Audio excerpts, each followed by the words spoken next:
Baiklah semuanya, pada video kali ini saya akan menjelaskan bagaimana kita membuat single sampling plan untuk atribut. Nah, dasar dari bagaimana kita menurunkan single sampling plan untuk atribut sudah saya jelaskan pada video sebelumnya. Nah, untuk menjelaskan bagaimana kita membuat single sampling plan for atribut, saya akan gunakan contoh berikut ini, yaitu contoh 3. Nah, pada contoh ini ada customer yang tidak akan menerima lebih dari 2,5% material yang proporsi cacatnya 5% atau lebih buruk. Artinya 5%, 6%, 7%, dan seterusnya. Kemudian dia juga ingin kalau si supplier itu untuk berproduksi dengan proporsi cacat 1% atau lebih baik. Dan jika si supplier itu setuju untuk melakukan itu, maka si supplier itu menginginkan sebuah rencana sampling yang akan menerima material yang dia kirimkan paling tidak 92,5%. Jadi dari 1000 lot material yang dikirimkan, jadi si supplier ini dia ingin 925 diantaranya akan diterima oleh si produsen, oleh si konsumen, dan proporsi cacat dari lot yang dikirimkan oleh si produsen kepada si konsumen itu adalah 1% atau lebih baik. Artinya 1%, 0,5%, atau lebih kecil lagi. Nah, dari narasi soal ini kita harus bisa mengidentifikasi apa yang menjadi risiko si konsumen, apa yang menjadi risiko si produsen, kemudian apa yang menjadi P1. P1 adalah proporsi cacat pada saat proses terkendali, dan itu dia berhubungan dengan nilai alfa. Kemudian apa yang menjadi P2, yaitu proporsi cacat pada saat proses tidak terkendali, dan itu berhubungan dengan nilai beta. Hal ini sudah saya jelaskan pada video sebelumnya. Nah, dari narasi soal ini jelas bahwa dia bilang customer tidak akan menerima lebih dari 2,5% material yang proporsi cacatnya 5% atau lebih buruk. Nah, dalam hal ini jelas, ini kalimat ini adalah untuk si konsumen. Oleh karena itu kita tahu bahwa risiko si konsumen adalah beta, dan nilai beta adalah dalam hal ini 2,5%.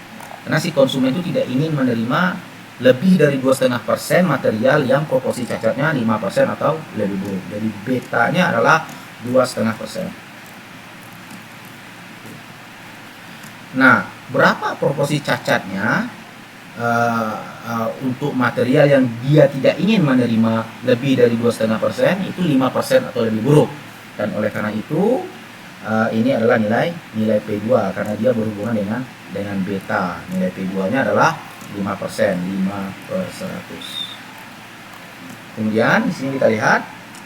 Nah, si produsen setuju untuk memproduksi material, untuk memproduksi produk dengan rata-rata cacat 1% atau lebih baik. Dan kalau seandainya si produsen akan melakukan itu, si produsen itu menginginkan 92,5% dari semua lot yang dia kirim akan diterima. Nah, ini dia bercerita tentang si produsen. Oleh karena itu kita akan mendapatkan resiko si produsen alfa, kemudian nilai P1. Nah, si produsen ingin 92,5% dari semua material yang dia kirim akan diterima. Jadi risikonya apa? Risikonya adalah barang yang dia kirim tidak diterima. Berapa peluangnya barang yang diterima? 1 dikurang 92,5%. Dan itulah menjadi risiko si produsen. Jadi sama dengan 1 dikurang 92,5% per 100. Dan nilai P1-nya adalah dalam hal ini adalah 1%.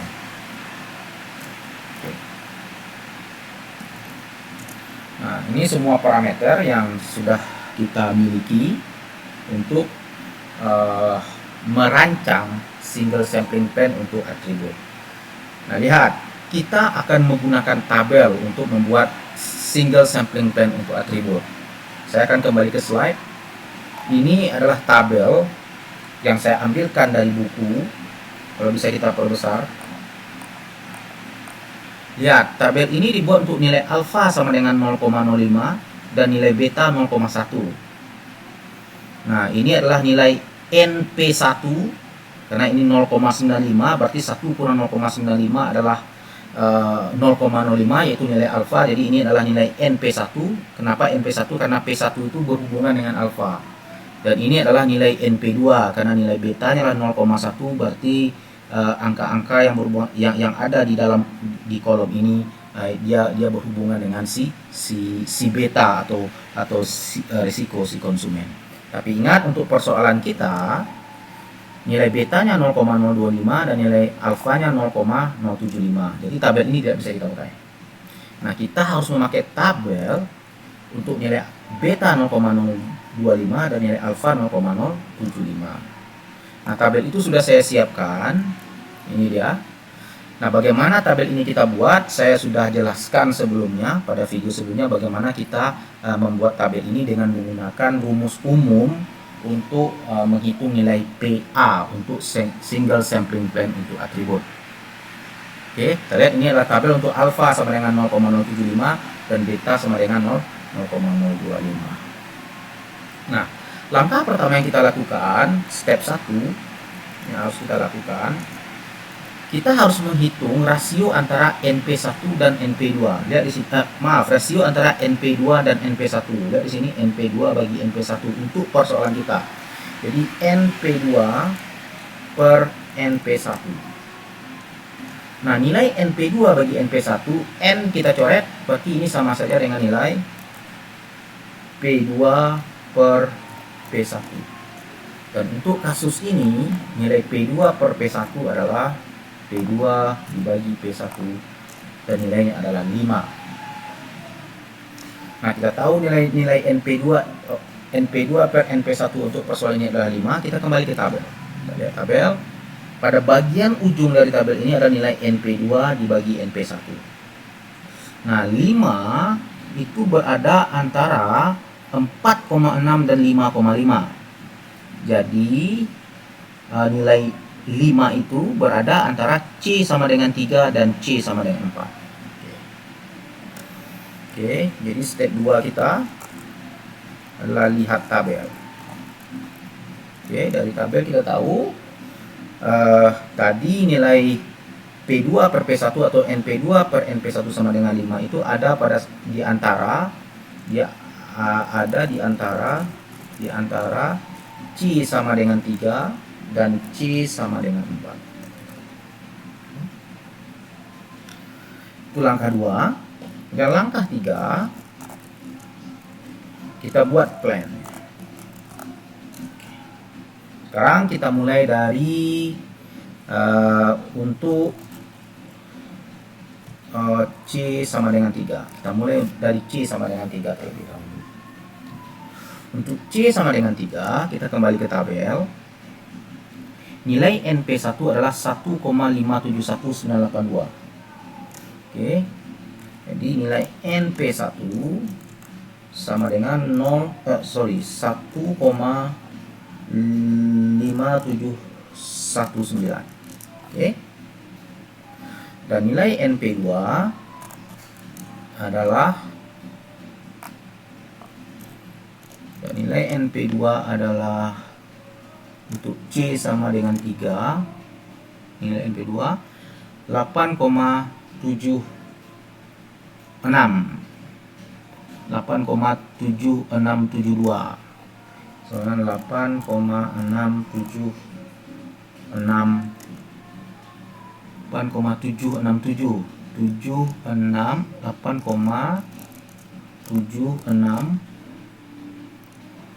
8,76722. Oke. Nah, kita tahu nilai P1 sebesar ini dan kita tahu nilai P2 sebesar ini. Jadi dengan mudah kita bisa dapatkan nilai N dan nilai nilai n untuk C sama dengan 3 dan untuk nilai n untuk C sama dengan 3. Jadi kita peroleh nilai n dari NP1. Berapa nilai n? N adalah NP1 dibagi P1. Dapatnya 157,19. Saya bulatkan saja menjadi nilai ini, saya bulatkan karena tidak mungkin ukuran sampel saya berkoma, jadi saya bulatkan, saya round satu angka round up ya, saya bulatkan ke atas dan jadi 158 jadinya. Jadi tadi angkanya kan 157, saya bulatkan ke atas menjadi 158. Nah, kemudian nilai n dari NP2 yaitu adalah nilai NP2 dibagi P2. Saya harus bulatkan juga ya, dan nilai ini menjadi round up, saya bulatkan ke atas, tidak ada angka di belakang koma. Oke. Jadi untuk C sama dengan 3 ada dua nilai n yang kita peroleh. Yang pertama 158 dan yang kedua 176. Yang pertama dari NP1 dan yang kedua dari NP2. Kemudian kita cari pula untuk C sama dengan 4. Untuk C sama dengan 4, nilai NP1 2,222977 dan nilai NP2 adalah 10,24155.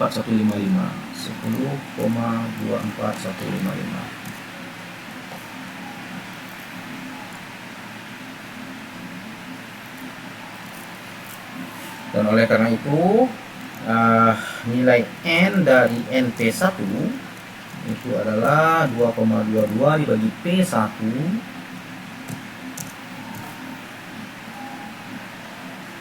saya bulatkan ke atas jadi round up, tidak ada angka di belakang koma, 223. Kemudian nilai n dari NP2 ini akan menjadi round up,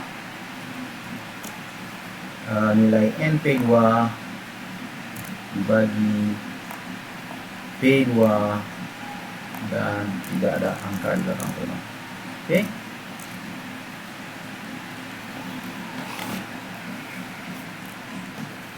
Nah, jadi secara total sekarang kita memiliki 4 plan. Kita punya 4 plan. Jadi plan yang kita punya sekarang ada 4, plan 1, plan 2, plan 3, plan 4. Kemudian ada nilai C-nya, kemudian ada nilai N-nya. Plan 1 adalah untuk C sama dengan 3 dan nilai N-nya adalah ini 158.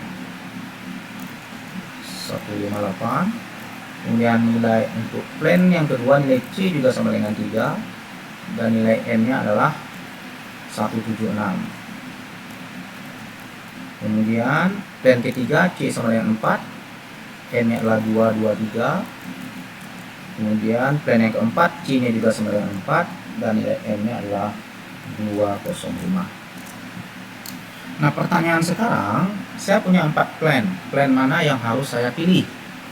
Nah, kalau saya seorang produsen, tentu yang saya inginkan adalah plan yang akan meminimumkan resiko saya sebagai produsen.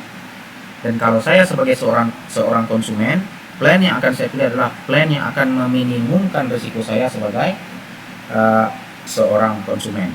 Dan oleh karena itu, saya akan menghitung sekarang nilai alfa yang sebenarnya dan nilai beta yang sebenarnya untuk plan ini. Kenapa nilai alfa dan nilai betanya tidak ikut ini lagi, nilai awal ini? Karena proses pembulatan tadi yang kita lakukan pada saat kita melakukan perhitungan.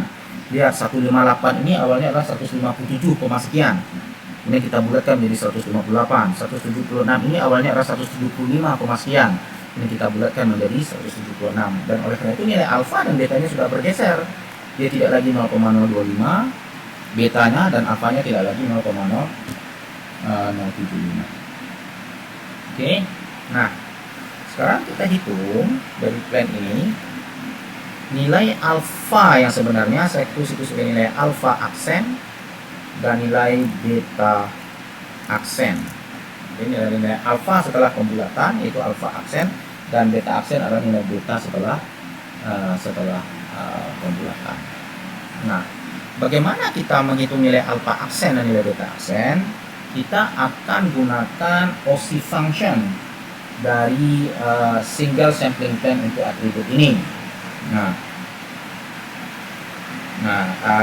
Untuk menghitung itu kita akan menggunakan distribusi Poisson kumulatif. Oke.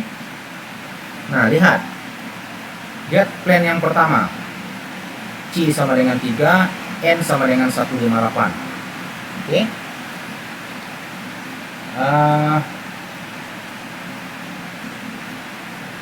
Kita tahu bahwa plan yang pertama ini saya dapatkan dia dari NP1 ya, dan oleh karena itu nilai alfa aksennya pasti mendekati nilai alfa yang awal 0,075. Jadi saya tidak perlu hitung karena saya tahu plan yang pertama ini saya dapat dari NP1.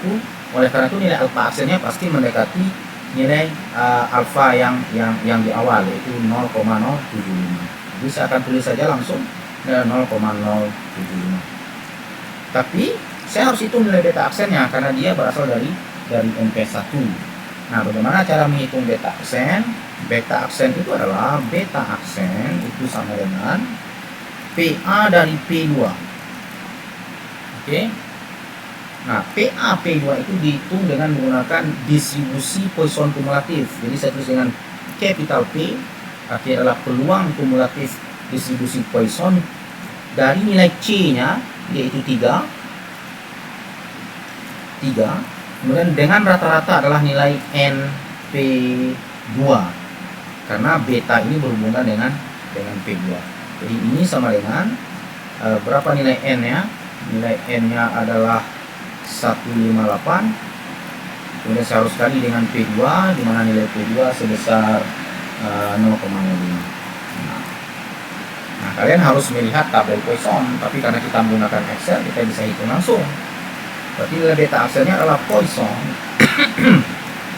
Poisson C sama dengan 3, dengan min adalah P2 0,05 nilai P2 dikali N, dan distribusinya kumulatif bertingkat 1 di sini. Nah, itu nilai alfa, nilai betanya 0,045. Nah, sekarang untuk plan yang kedua, saya tahu plan yang kedua ini saya peroleh dari NP2. Oleh karena itu nilai betanya pasti nilai beta aksen pasti mendekati nilai beta di awal yaitu 0,025. Saya tidak perlu hitung 0,025. Tapi saya harus menghitung alfa aksen. Bagaimana cara menghitung alfa aksen? Saya pakai OSI function 1 dikurang alfa aksen. Alfa aksen sama dengan PA P1. Ini sama dengan P, C-nya sama dengan 3, N-nya 176 dikali nilai P1 sebesar 0,01. Oke. Nah, itu ya. Nah, saya akan menggunakan distribusi Poisson, dan ini yang kalau kita lihat ya, ini yang menjadi kumulatif distribusi Poisson. Jadi nilai alfa aksen adalah 1 dikurang P ini yang saya blok ini. Oke. Jadi nilai alfa aksen sama dengan 1 dikurang Poisson dengan C sama dengan 3, N 176 dikali 0,01. Maaf, saya harus nyatakan dia kumulatif atau tidak, itu dia. Jadi nilai alfa aksennya adalah 0,102. Nah, untuk plan yang ketiga kita lakukan cara yang sama. Plan 3 ini saya dapat dari NP1. Oleh karena itu nilai alfanya ini sama dengan 0,075. Saya tidak perlu hitung. Jadi yang perlu saya hitung adalah beta, dengan nilai betanya adalah Poisson 4 N 223 dikali nilai P2. Nilai P2 dalam ini adalah 0,05.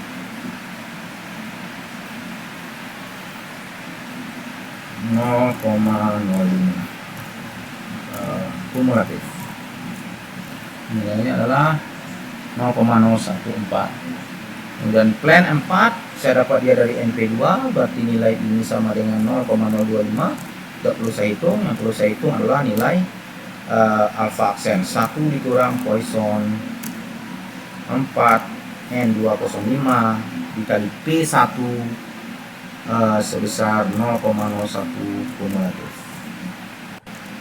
Nilai 0,057277. Oke, jadi sekarang saya sudah dapatkan semua informasi yang saya perlukan. Nah, saya buat semua angka ini 3 angka belakang koma saja. Nah, sekarang kita lihat. Kalau saya produsen, saya akan pilih plan yang akan meminimumkan risiko saya. Jadi adalah saya akan pilih plan yang dengan alfa paling rendah. Saya lihat plan mana yang memberikan alfa paling rendah. Plan 2. Oke. Jadi jika produsen pilih plan nomor 2.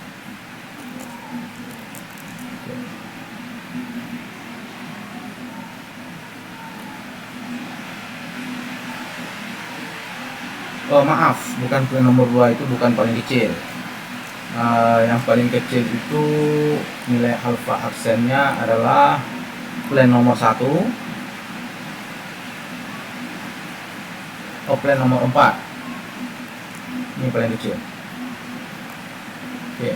Jadi kalau saya produsen, saya pilih plan nomor 4 karena dia akan meminimumkan risiko saya. Ini plan nomor 4 adalah plan yang dengan nilai alfa aksen paling kecil. Jika konsumen pilih plan yang akan meminimumkan risiko saya pilih nilai beta aksen paling kecil 0,045, 0,025, 0,1. Oh, oke, saya akan pilih plan nomor 3.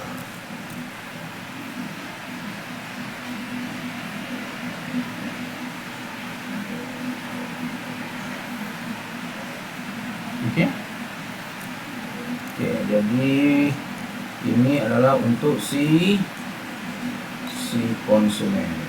Oke. Nah, jika kita ingin meminimumkan biaya pemeriksaan, saya akan pilih plan dengan ukuran sampel paling kecil. Oleh karena itu, saya akan pilih plan nomor 1. Oke. Jadi plan nomor 1 saya pilih kalau saya ingin meminimumkan biaya pemeriksaan karena ukuran sampelnya 158 adalah yang paling kecil. Jadi, nah seperti inilah cara kita menurunkan single sampling plan untuk atribut. Jadi kalau seandainya saya produsen, saya pilih plan nomor kalau seandainya saya konsumen, saya pilih plan nomor 3. Ini adalah plan nomor 3. Artinya apa? Jadi kalau ada produsen saya kirim lot, oke, saya akan ambil sampel sebanyak 223 sampel, sebanyak 223 produk. Saya periksa yang 223 produk itu secara random. Kalau saya temukan 0, 1, 2, 3 atau 4 produk cacat, saya akan terima lot tersebut. Kalau saya temukan dari 223 produk yang saya sampel tadi ini 5, 6, 7, 8, 9 dan seterusnya produk cacat, maka saya akan tolak lot tersebut. Jadi, nah seperti inilah cara yang kita gunakan untuk menurunkan atau untuk mendapatkan single sampling plan untuk atribut. Nah, saya rasa ini saja. Jadi kalau untuk nilai alfa dan beta yang berbeda, kita harus menggunakan tabel untuk nilai alfa dan beta yang bersesuaian. Saya rasa cukup sampai di sini. Terima kasih.